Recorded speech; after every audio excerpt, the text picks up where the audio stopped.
Muchas gracias, muy buenos días. Quisiera acogerme también a los saludos protocolares, quisiera saludar al directorio de la Fundación Ecuador Crece Contigo, también a las autoridades de la Universidad SEC y también de la Universidad San Francisco. La verdad es que felicito esta inauguración de este centro de investigación de acción para combatir la desnutrición crónica infantil y también para monitorearla, que también es muy importante. Quisiera felicitar en segundo lugar al señor Nelson Gutiérrez del Banco Mundial por su excelente ponencia. Muchas gracias. Y también agradecer a Stephanie Jarrín y a su equipo por la excelente organización. Bien, para no quitar más tiempo, voy a comenzar con esta presentación. Por supuesto, ya escucharon mi background, lo voy a hacer desde la arista de la nutrición y de la seguridad alimentaria. Y lo primero que les quiero mostrar es este informe. En su mano izquierda ustedes pueden ver la portada del estado de la seguridad alimentaria y la nutrición en el mundo. Probablemente algunos de ustedes ya lo conocen. Es una publicación que se lanza todos los años. De hecho, el próximo mes ya está por salir la edición 2025 y es organizada por 5 agencias de las Naciones Unidas. Em, Disculpa, me dicen que no me ven desde la cámara. Voy a salir un segundo. Mi cámara está encendida. Em, Así es que voy a volver a compartir mi pantalla para volver a la presentación. Disculpen por estos desperfectos técnicos que a veces ocurren. Listo. Entonces, nuevamente compartimos.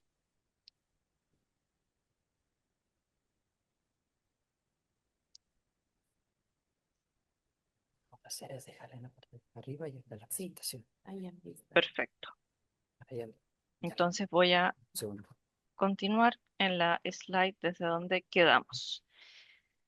Listo, les comentaba de esta publicación que sale todos los años y esta publicación lo que nos muestra son indicadores, distintos tipos de indicadores. Entre ellos, en primer lugar, la subalimentación o lo que conocemos como el indicador hambre. Cuando hablamos de cuánto es el porcentaje de la población que tiene hambre, se refiere justamente a la subalimentación. Y este indicador es bastante, en términos nutricionales, es un indicador que nos muestra solamente una parte de la película, nos muestra solamente cuánto es el porcentaje de la población que no puede acceder a una dieta suficiente solamente en calorías. Aquí no estamos hablando de nutrientes, no estamos hablando de antioxidantes, ni nada de eso, solamente estamos hablando de calorías. También nos muestra el estado de la inseguridad alimentaria con sus dos clasificaciones, moderada y grave. Yo sé que probablemente algunos de ustedes también trabajan en entornos de resiliencia y emergencia, donde se mide el indicador de inseguridad alimentaria aguda de una forma distinta, pero en este informe solamente lo van a ver en términos de moderada y grave, puesto que la temporalidad de la encuesta es distinta. También van a ver el indicador del retraso en crecimiento en menores de 5 años, sobrepeso en 5 años y la obesidad. Y cuando ustedes van a los anexos, la verdad es que van a encontrar el desglose completo de las regiones, de las subregiones y también de los países, pero sin un análisis. El análisis, por supuesto, lo van a encontrar en la parte anterior del informe. Yo aquí quise condensar con esta tabla de elaboración propia, quise condensar un poco la diferencia y comparar también con América Latina y el Caribe y con América del Sur, puesto que para ver un país también necesitamos entender en qué contexto regional está inmerso en ese país. Y a la vista salta fácilmente en el color verde que hay algunos indicadores que han tenido una tendencia que es bastante beneficiosa y que es justamente este indicador de del retraso del crecimiento en los menores de 5 años y de la subalimentación. Sin embargo, en otros indicadores sí aparecen números en rojo. Y esta diferencia, que no quise solamente dejarlo en número, también quise rescatar aquí, perdón, que esta diferencia se da en otros indicadores que se asocian a la malnutrición por exceso. Y esto no solamente está pasando en Ecuador, esto lo vemos en América del Sur y también lo vemos en América Latina y el Caribe.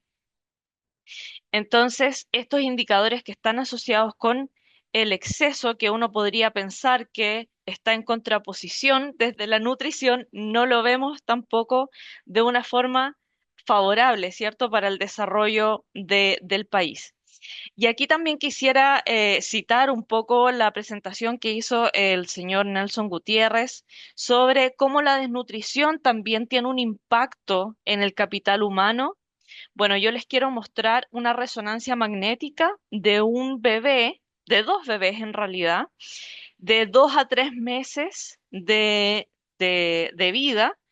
A su mano izquierda ustedes van a ver un lactante con retraso en el crecimiento, cómo están esas conexiones neuronales en el color de dorado, y a su mano derecha un lactante también de la misma edad, 2 a 3 meses, sin retraso en el crecimiento.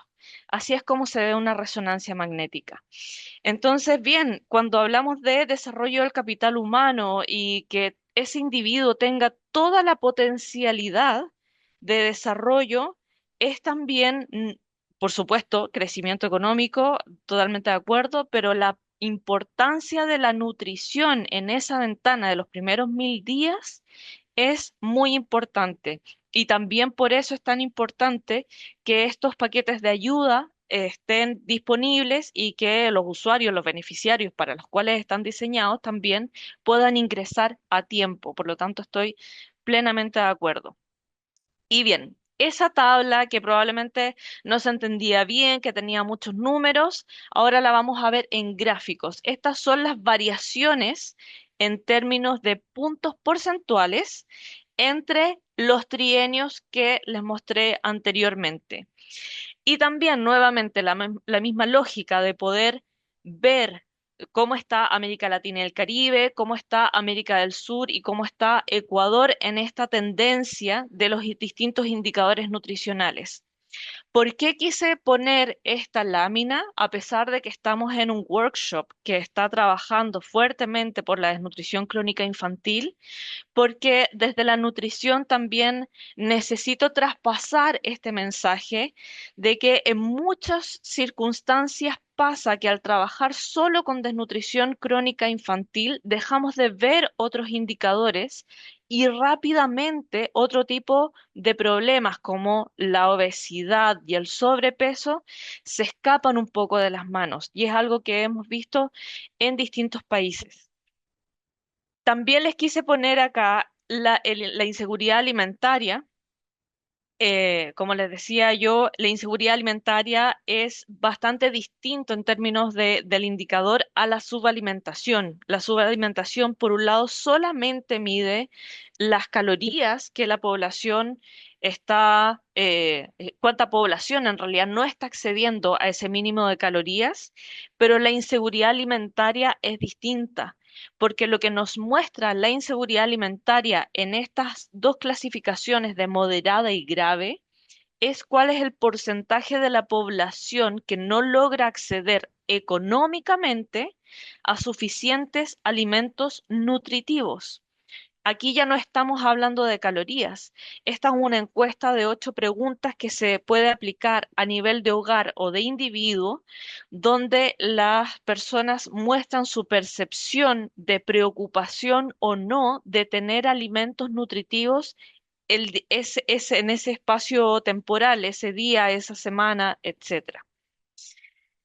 Bien, y también quisiera mostrarles que lamentablemente en el mundo no estamos en camino a cumplir ninguna de las metas mundiales de nutrición que se quisieran alcanzar en una primera instancia para 2025 y que ahora se está planeando, ¿cierto?, extender estas metas hacia el 2030 para ver si es que pudiera haber algún tipo de mayor avance.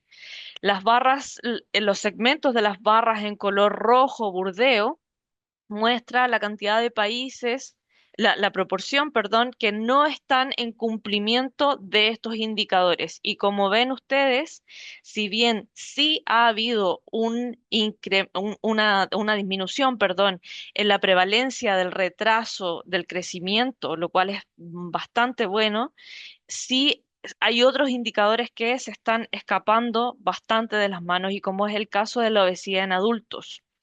¿Cuál es el problema de esto? Que la obesidad en adultos muchas veces está, y me atrevería a decir que el 100% de las veces, está directamente relacionada con ambientes alimentarios obesogénicos. Nosotros empezamos como sociedad a normalizar esta situación porque ya cada vez es más frecuente. Por lo tanto, aquí es donde quisiera también recalcar la importancia del cambio conductual de la educación nutricional para cambiar comportamientos, porque una cosa es tener alimentos y otra cosa es saber cómo nutrirse, cómo mezclar ciertos alimentos para poder aprovechar toda la potencialidad de esos alimentos. Y acá el caso quizás más clásico desde la nutrición, para los colegas también que son del área de la nutrición, cuando tratamos de cumplir los requerimientos proteicos de la población y damos el consejo, bueno, mezclemos cereales también con legumbres para que haya una complementación aminoácidica y poder lograr esa adecuación proteica necesaria. Pero por otra parte, si solamente complementamos cereales y proteínas para lograr esa adecuación proteica, estamos dejando de lado otros micronutrientes que también son vitales, como por ejemplo el hierro, el zinc. Y el hierro en estos contextos de complementación aminoácidica proveniente de fuentes vegetales no tiene una absorción fisiológica natural si es que no está acompañado de vitamina C en el mismo tiempo de comida. La nutrición es hermosa desde mi punto de vista, pero es complejamente, está interrelacionada, es muy diversa los mecanismos fisiológicos de cómo interactúan los alimentos en cada uno de los individuos. Por lo tanto, es importante que esa educación alimentaria y nutricional también vaya asociada a la entrega de los beneficios eh, sociales también, por supuesto. Y me imagino que ya probablemente podrán ir visualizando que estas curvas justamente nos muestran cómo a nivel mundial, si bien se han ido reduciendo las brechas y se han ido reduciendo las tendencias, las prevalencias de la malnutrición por déficit, todo lo que va en relación también a la obesidad, que es la línea azul que ustedes ven, va en aumento. Y aquí hay múltiples factores. La obesidad es una enfermedad, de hecho, que está asociada a múltiples factores y, por supuesto, desde la FAO les quisiera mostrar también cómo esto congenia un poco con nuestro sistema agroalimentario. México es uno de los primeros países que ha hecho campañas comunicacionales bastante, me atrevería a decir yo, que son bastante un poco críticas y duras, porque muestran una realidad que por supuesto es muy dura y que ya están viviendo lamentablemente, esta noticia es del año 2014 y están viviendo ya las muertes en adolescentes de 12 a 14 años por obesidad infantil. Entonces, esto es a lo que me refiero yo con hacer el llamado de alerta a que trabajar por la desnutrición crónica infantil tiene que tener esta perspectiva de doble propósito, es decir, de una alimentación saludable que pueda generar todo ese potencial humano en ese individuo, pero sin descuidar la malnutrición por exceso, que también es una enfermedad. Y cuando me refería a este enfoque de sistemas agroalimentarios, no solamente nos referimos desde la teoría a esta cadena de valor, ¿cierto?, que se entrelaza en distintas etapas para generar esta producción alimentaria y que después de distintos procesamientos, empacados, transporte, etcétera, llegue a los consumidores. Nosotros con sistema agroalimentario nos referimos también justamente a esta gobernanza que hay que tener de los sistemas para que estos sistemas agroalimentarios, esta producción, esta disponibilidad, generen dietas que sean suficientes también en cantidad, en calidad, que sean inocuas y con ello, por ende, como resultado, lograr una nutrición y una salud óptima para todos los individuos. Y aquí me quiero también detener a lo que comprendemos por dieta saludable, porque una dieta saludable es altamente contextual.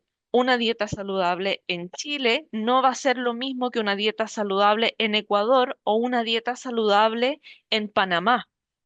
Y esto ocurre porque las dietas saludables son altamente contextuales, tienen que ser culturalmente pertinentes. Estas van a promover, por supuesto, evidentemente, la salud y el crecimiento del individuo, pero tiene cuatro componentes que son bastante claves. En primer lugar, que sean adecuadas. ¿Qué quiere decir esto? Que proporcionen la cantidad de nutrientes esenciales, no solamente de macronutrientes, como son las proteínas, carbohidratos y los lípidos, sino que micronutrientes también que son esenciales para el desarrollo. Y aquí me quisiera todavía detener un poquito más para puntualizar en esto, porque a lo largo de la carrera, de mi trayectoria, ¿cierto? Desde antes incluso de FAO hasta este momento, muchas veces hemos tenido la discusión con otros colegas de otros sectores de dar primero la cantidad de calorías suficientes.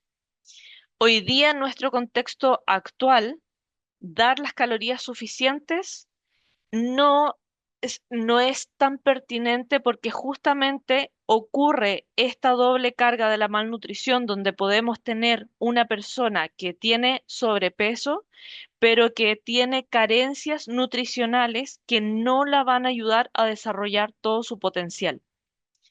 Las dietas saludables también tienen que ser equilibradas, por supuesto, y diversas. Y con esta diversidad también me quisiera centrar no solo en la diversidad de alimentos que hay que tener, sino que también en la diversidad intragrupo. ¿Qué quiere decir con esto? Que si pensamos, por ejemplo, en frutas, no solamente que esa dieta sea alta en frutas o que sea adecuada en realidad en frutas, sino que en distintos tipos de frutas, porque en los distintos colores también vamos a poder entregar la cantidad de micronutrientes y de antioxidantes necesarios para lograr ese pleno potencial. Y muy importante que la dieta saludable también sea moderada. ¿Moderada en qué? Moderada en nutrientes críticos que están asociadas con las enfermedades no transmisibles, como por ejemplo el sodio, las grasas trans, las grasas saturadas. Y bien, todo esto de nutrición que ya está en la última parte del sistema agroalimentario, porque es un resultado de nuestro sistema agroalimentario, está asociado también con la inseguridad alimentaria. Y quiero volver quizás a recordar lo que dije en dos diapositivas atrás, cuando hablábamos de que la inseguridad alimentaria no se asocia solamente a no tener calorías, sino que se asocia a que los individuos puedan acceder económicamente a esa dieta saludable, a esos alimentos nutritivos. Y ya se sabe con los estudios que han hecho estas cinco agencias a través de los años, se sabe que los determinantes de la inseguridad alimentaria son cinco y son los que ustedes pueden ver en su mano izquierda. En primer lugar, los conflictos. En segundo lugar, y muy importante porque creo que sí es algo que se debe considerar, es la variabilidad del clima y los fenómenos climáticos extremos. Afortunadamente los puedo ver y veo sus cabezas asintiendo, así que me alegra que estén de acuerdo conmigo. En tercer lugar, las desaceleraciones y recesiones económicas. Ya también nos mencionó el señor Gutiérrez anteriormente sobre esto.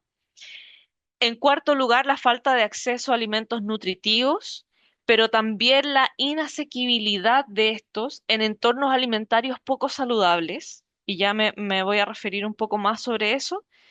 Y en quinto lugar, a la desigualdad alta y persistente. Y desde estos factores determinantes, estas cinco agencias han propuesto algunas vías de políticas que pueden abordar estos factores determinantes, pero también estos factores estructurales subyacentes. Y eso va a depender, por supuesto, del contexto del país. Una solución no puede ser igual a todos los países. Pero sí me gustaría detenerme en el cuadrante derecho abajo, donde ustedes pueden ver la lucha contra los factores estructurales subyacentes. Y aquí tenemos en primer lugar la reducción del costo de los alimentos nutritivos a lo largo de las cadenas de suministro agroalimentario. Esto es muy importante porque disminuir el costo de los alimentos nutritivos significa que también nosotros podríamos generar algunas trade-offs, algunas asimetrías a lo largo de la cadena, si es que estas políticas no se diseñan con el debido cuidado. Porque lo que hay al principio de esa cadena es la agricultura familiar probablemente, y ese agricultor familiar, si bien requiere acceder a mercado, probablemente también hay una cadena de intermediación que es bastante grande y se ha visto en algunos estudios que de lo que el consumidor paga, ese agricultor familiar solamente está recibiendo el 30%.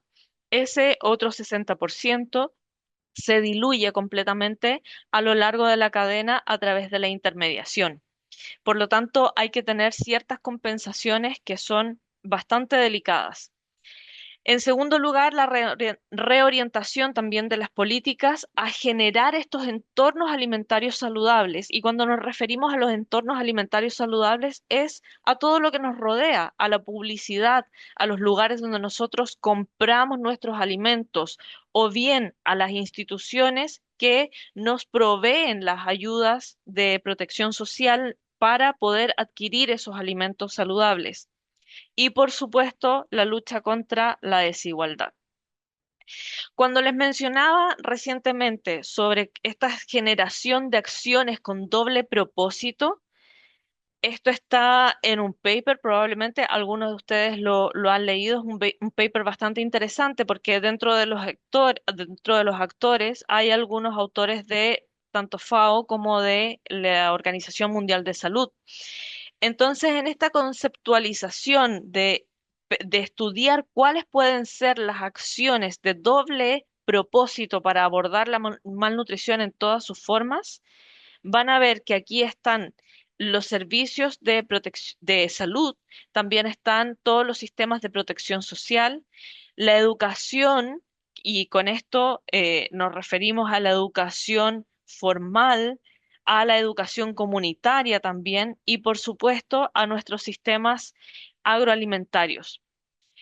En el tercer cuadrante, antes del cuadrante amarillo, pueden ver algunas oportunidades para este doble impacto. Lo primero que aparece ahí es justamente esta vida temprana, esta ventana de oportunidad. ¿Cómo podemos optimizar esas preferencias alimentarias y orientarlas a que esas preferencias alimentarias puedan ser desde muy pequeños hacia unas preferencias alimentarias saludables? Por supuesto, no lo podemos hacer solamente de la mano del niño. Hay un factor, un modelo socioecológico de los determinantes de la alimentación que nos dice las preferencias individuales son una parte, pero ese individuo se está desarrollando en una comunidad, esa comunidad está dentro de un país y ese país también está dentro de otro sistema político mundial de gobernanza, de comercio internacional, etcétera, etcétera. Por lo tanto, si es que solamente nosotros nos centramos en la educación alimentaria para esa familia, probablemente es muy bajito el impacto que nosotros vamos a poder desarrollar. En segundo lugar, por supuesto, las dietas saludables. Aquí ya no me voy a referir porque ya lo mencioné. En tercer lugar, los ambientes alimentarios en todas las etapas de la vida. Y acá también yo les pregunto, por ejemplo, ¿cómo son los ambientes alimentarios en las escuelas de sus hijos? ¿Cómo son los ambientes alimentarios en su trabajo? ¿Cuánta publicidad tienen de alimentos nutritivos? O cuando ustedes van conduciendo desde sus viviendas hacia su lugar de trabajo, ¿se han dado cuenta la cantidad de publicidad que hay de alimentos nutritivos en relación a los alimentos altamente procesados y de comida rápida?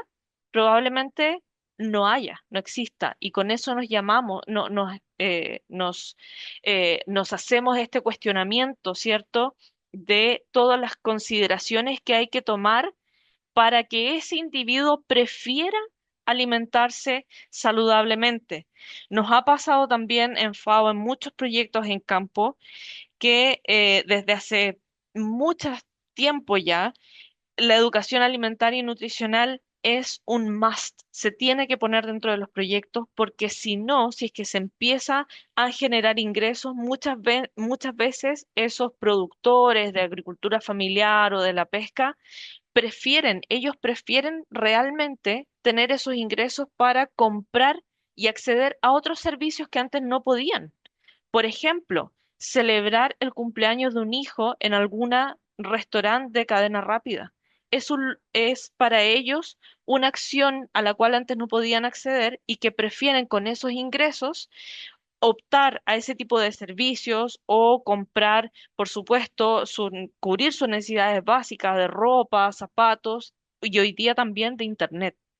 Entonces, la educación alimentaria es fundamental en este tipo de contextos de ayudas sociales y, por supuesto, de investigación. Y por último, ya para ir cerrando, me quiero detener también aquí en que los sistemas agroalimentarios están dentro de un continuo rural urbano. Los sistemas agroalimentarios y nuestras ciudades hoy día no hay un límite que nos diga hasta aquí llega la ciudad, aquí es la zona periurbana y aquí empieza la parte rural, sino que es un continuo. Y desde los sistemas agroalimentarios tenemos desafíos a lo largo de toda la cadena de valor en estas distintas lugares urbanizados o no, pero también tenemos oportunidades. Creo que los desafíos, probablemente nosotros que estamos hoy día aquí reunidos en este taller, probablemente muchos ya conocemos cuáles son los desafíos. Ustedes que están en Ecuador, por supuesto que conocen muchísimo mejor que yo cuáles son los desafíos de este continuo rural urbano. Pero también me quiero referir a la parte inferior del slide sobre las oportunidades, porque de que tenemos oportunidades sí que las hay. En primer lugar, dietas más diversificadas.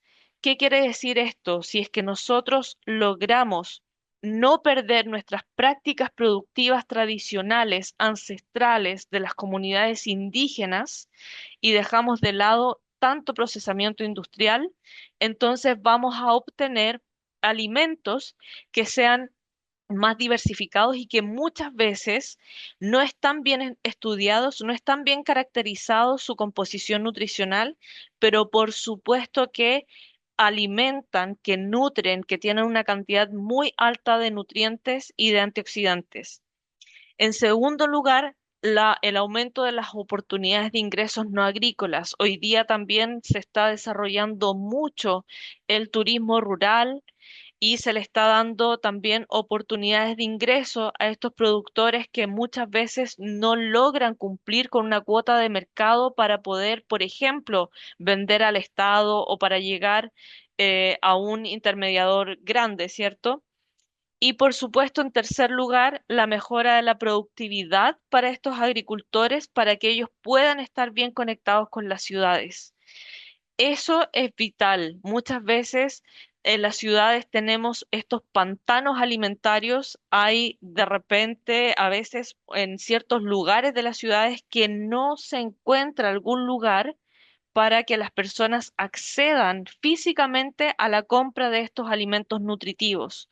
Por lo tanto, todo ese espacio de generación de ese mercado y de ese mejoramiento del entorno alimentario urbano también se tiene que ir generando. Y bien.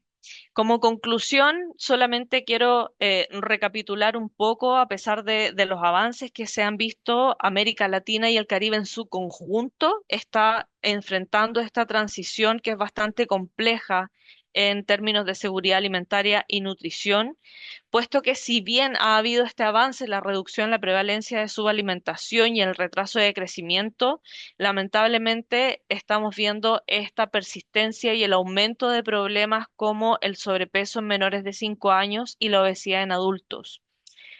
La inseguridad alimentaria en Ecuador, según las estimaciones de estas 5 agencias, afecta a 4 de cada 10 ecuatorianos y es por eso que esta malnutrición, tanto por déficit y por exceso, requieren acciones simultáneas de doble propósito a través de las políticas de apoyo a la alimentación y a la agricultura que consideren determinantes sociales, económicos y ambientales.